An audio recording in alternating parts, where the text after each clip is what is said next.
The ISM manufacturing PMI jumped in January, climbing back above 50 for the first time in a year.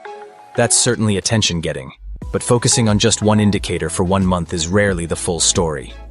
The more important signal is within the cyclical context behind it. Weeks before the headlines, we concluded that global industrial growth is poised to stay in an upswing.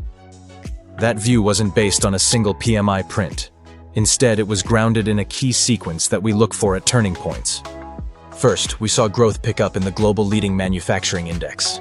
Then, industrial commodity price inflation turned up. Even before these moves, ECRI's Global Industrial Growth Long Leading Index, one of our longest leading indicators, had already signaled an upturn was coming. When a long leading index turns, and the shorter leading measures follow, the message becomes harder to dismiss.